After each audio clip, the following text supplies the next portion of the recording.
Yo, what's up, people? Welcome back to the channel. Thank you so much for tuning in today. All right, so I made a post on Instagram a couple of days back asking you guys what you'd like, a vlog or a story time. So the most that I got was a story time. So here we are. All right. So today we're just gonna talk about how I got arrested on my birthday. Guys, crazy. My birthday 3 years ago. So that would be 2022, I think. No, it was actually 2021. Yeah, it was actually 2021. Um, well, before that, prior to my birthday, I had gone to PE to fix some pool tables there, and I departed from PE at night so that I get to Cape Town on my birthday in the morning. So I literally got back from PE. I took a bus, so it's like a 12-hour journey by bus. Yeah, I took a I took a bus, and like I got to Cape Town around, like, call it 5 in the morning.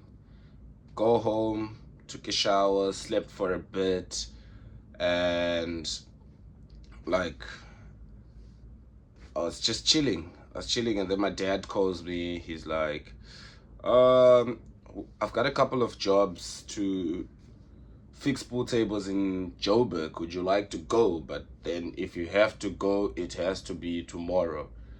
I'm like, yeah, I'm down. Let's do it, because I'm always keen to put in some work and stuff. Yeah, right. So yeah, my dad calls me. He's like, okay, cool, I'll come and pick you up. And then we had to get your tickets. All right. Don't mind me. I'll be drinking my juice. I'll be drinking my juice. Yeah.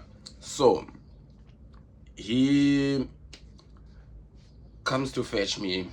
He comes with this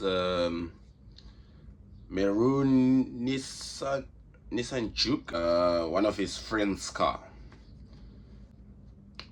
And then we head to like a place called Belleville, for those that know it. And we were going to ShopRite to get me a ticket, a flight ticket, because I was supposed to, I don't remember if it was supposed to be my first flight ever or if I had taken flights already prior to that.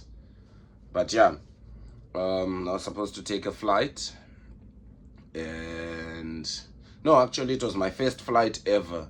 So yeah, I was supposed to buy a ticket to my, like, to board my first flight ever. And like,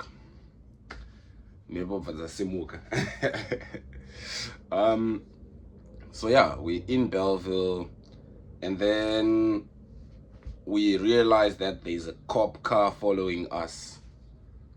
Like, we make a 10, that cop car also makes a 10. We make, like, so my dad was like, let's make a couple of 10s and see. If he continues following us, we're just gonna stop and ask what's up, which is something you don't really wanna do here in South Africa. Like, you don't wanna stop for anyone. Yeah. Unless it's the cops, and you never know. Like in Joburg, there was a case where thugs were using like cop cars as well. But yeah, so we see this cop car, and it's like following us. We make we make a right turn, it also makes a right turn. We make a left turn, it also makes a left turn. Okay, now I'm concerned. Now everyone in the car is silent. Mind you, it was my dad, myself, and two of his mates. So it's the four of us. And yeah, so this car continues like following us, Then we're like, okay, cool, you know what, let's make a turn into this parking lot, and yeah, and if they don't follow us then we just carry on about our day. But if they do follow us now, then we really need to find out like what's up. Okay, so meanwhile we didn't know that this guy in the car is busy calling for backup of some sort. And hey, and as we are about to pull up into the parking lot, this guy finally brings his siren, right? And without like, I'll call it 10 seconds, 15 seconds, a bunch of other cop cars came through, metro, subs, and traffic, you name them.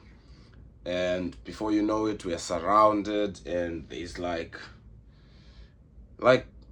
call it, if I counted right, I think I counted about 15 cop cars and just slightly over like 20 or 30 police force, right? And now they're pointing guns at us and everything like that. Like, you know how it happens in the movies where someone is surrounded and there's like guns and everything. I'm like surprised, like what's happening? Why? And then they start shouting, like one guy starts shouting, I think he was the one in charge or something. He's like, okay, you guys come out of the car with your hands above your head. I'm like, hey man, I really don't understand what's happening here, and I'm scared. Yeah, I felt scared at that point, because like I literally had at least like the sound of like, I don't know, this is just a rough estimate, like 15 guns, I think. Like, you know, that sound, but like I heard it multiple times. So I knew these guns were ready. Like any wrong movement that can make you suspicious could lead to you getting shot on the spot. And mind you, I'm with my dad. That was an experience for days. So yeah, they lay us down, they tell us to like so they tell us to come out of the car with our hands above our heads. No, our hands in the air so that like where they can see them. Jump out slowly. They tell us to lay down.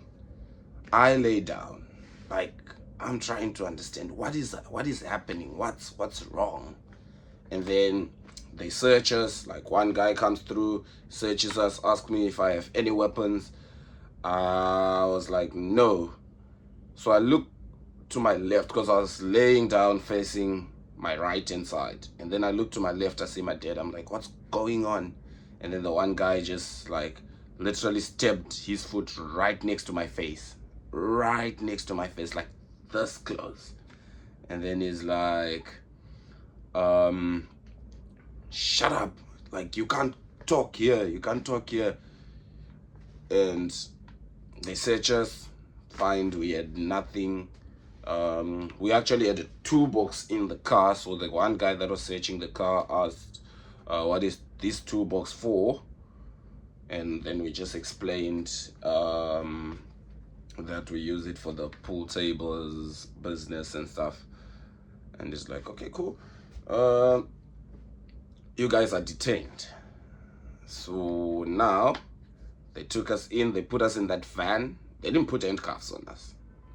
That's one thing. They didn't put handcuffs on us or anything like that. They just searched us, picked us up, put us in the van, and I'm trying to reason with one of the cops. Like, was it? Wait, yeah, I was trying to reason with one of the cops. Like, I wanted to understand why and what was happening.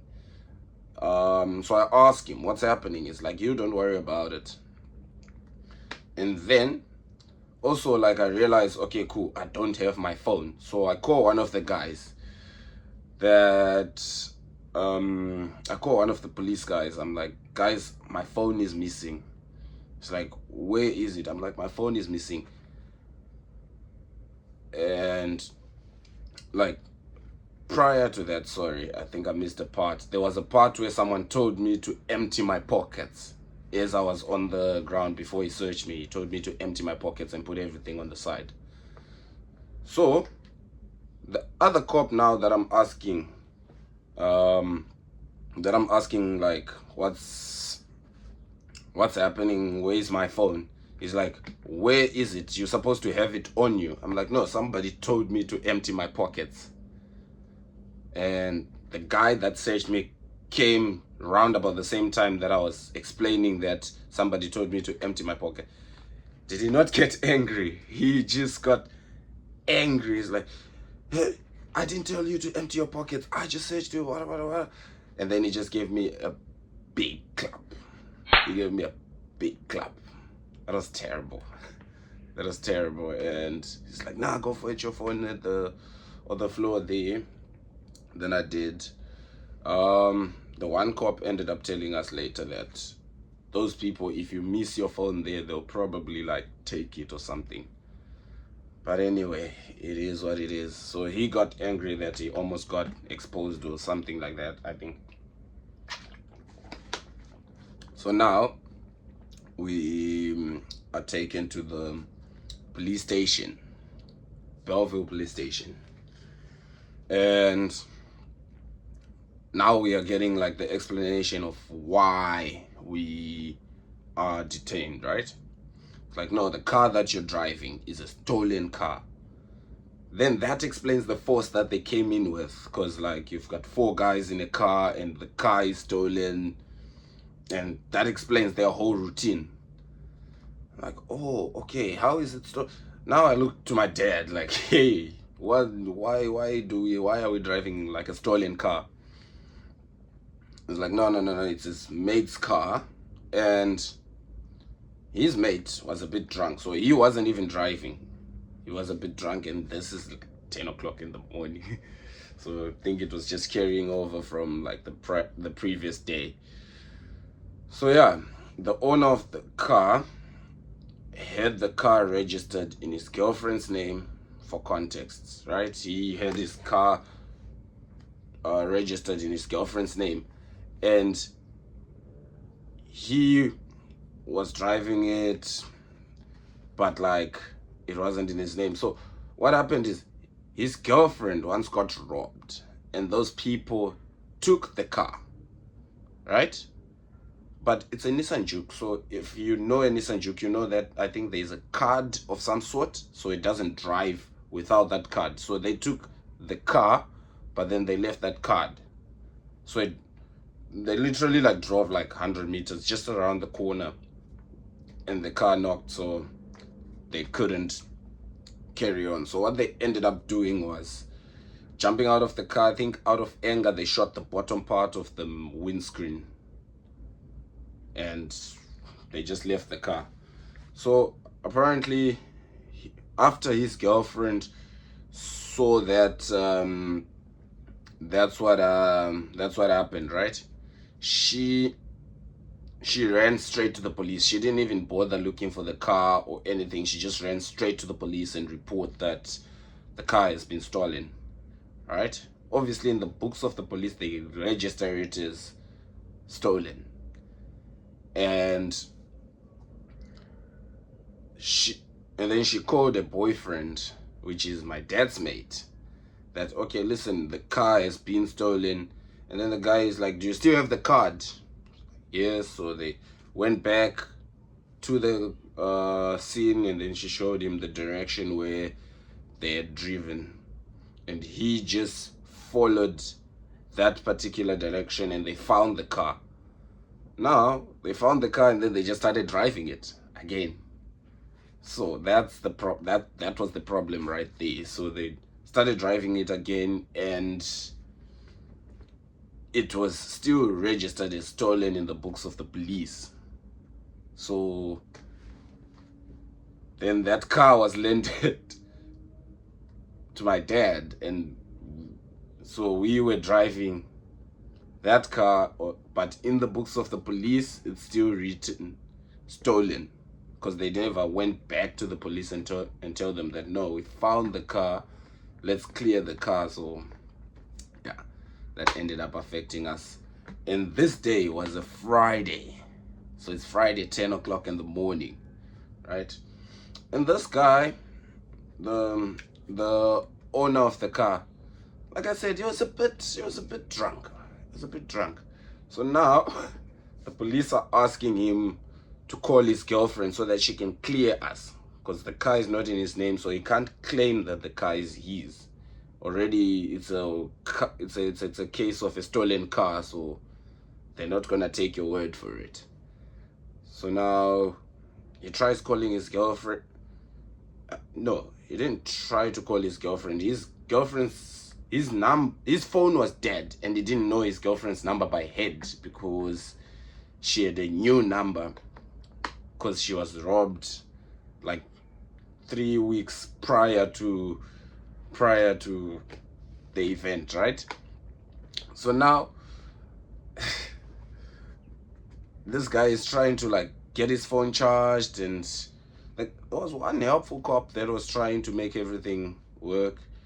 In the meantime, we are calling our like families so that we can hand in our phones and stuff. Fast track, 2 hours later, it's now around 12-ish, because we got arrested around 10, and we're still sitting in the waiting room, like trying to make things happen as fast as we can. It's around 12, and like you can see, I think the big bosses are already starting to pack up and they want to leave. They even brought lunch, the same lunch they were going to give all the inmates there at the Belleville police station. And then we declined it. We were like, nah, we'll be out of here like in no time. There's no way we're eating that. Hey, I regretted my decision. So, they charged the phone finally, tried to call the girlfriend, couldn't get hold of her, and one of the guys is like, sorry guys, I'm clocking out and I've detained you, I have to lock you up, because it was now getting to 5 o'clock and this issue hadn't been resolved just yet. So now we get put in a cell, in a holding cell, and that's tricky now, eh? Like getting out of there is not an easy option. Okay, sorry, backtrack.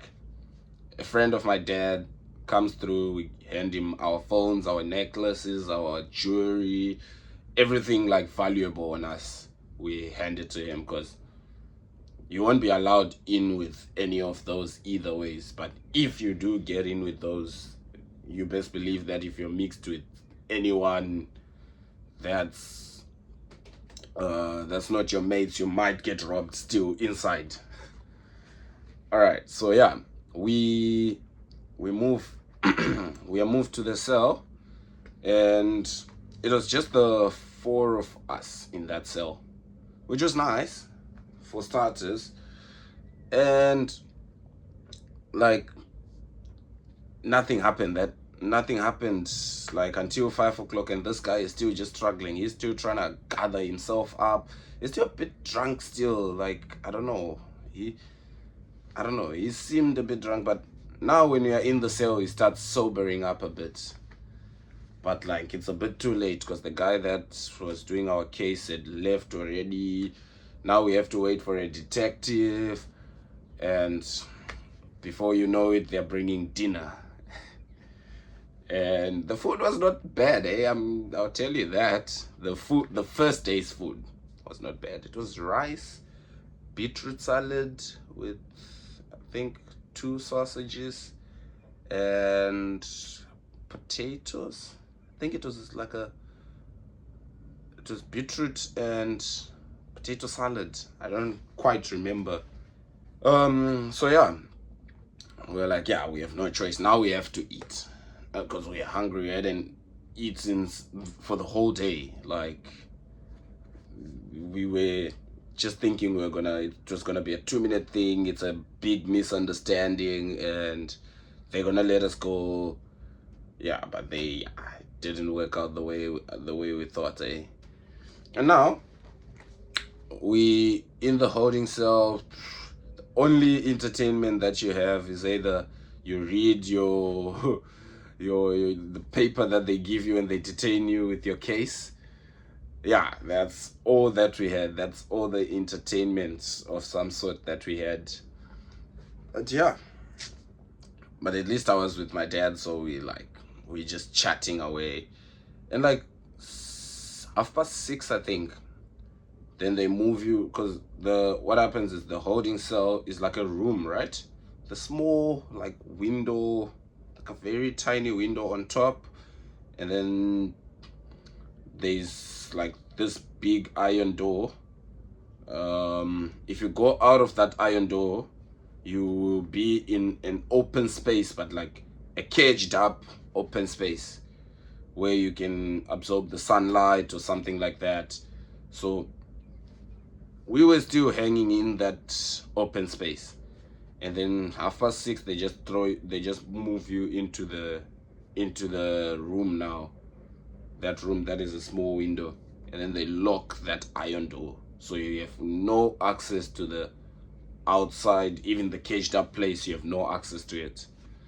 And yeah, it's very dark, and like there's like one bathroom there. It's not smelling so nice. Yeah, it was terrible. And when they took us to the holding cells, they asked each one of us to like pick his blankets. So now we had to grab the blanket, but like these blankets, you don't know who used them before, and they're obviously not getting washed in rotation after someone leaves, because some people are in there for one night and done. And like all we were doing was picking up a blanket, smell it, trying to find the least smelly blanket you can get, and then you get the small little mattress that you take as well. So yeah, that was our sleeping condition. Fast forward Saturday morning. No, before Saturday morning, around 3 a.m. I think there was a shift change or something. They come in, they wake you up, they count heads, and then they go out. And then around 4-ish, they brought in someone, but this person, you could see that like it's probably like one of those like homeless guys or something that hasn't taken a shower in like a long time. So they bring in this guy. This guy is like, yo, yeah, smell here just got intense. And we just carried on like sleeping, if you may call it, but I couldn't sleep. First night I know I couldn't sleep. I was just laying there rethinking all my life decisions. Like I was rethinking my life decisions. I was sure. But yeah, it was a good experience. And then my dad was telling me, I remember the story of Daniel. Yeah, he was telling me the story of Daniel. And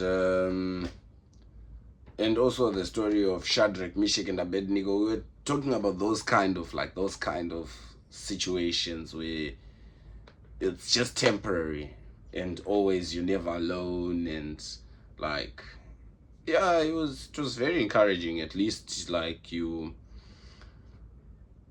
started feeling more like, okay, this is gonna come to an end.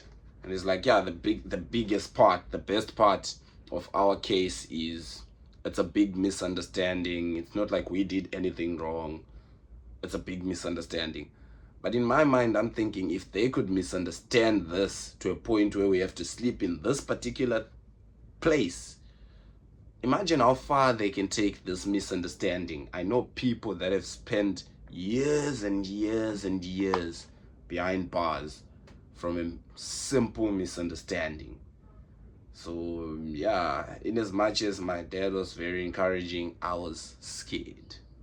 Like my daughter was like, she was still 1 year and a few months.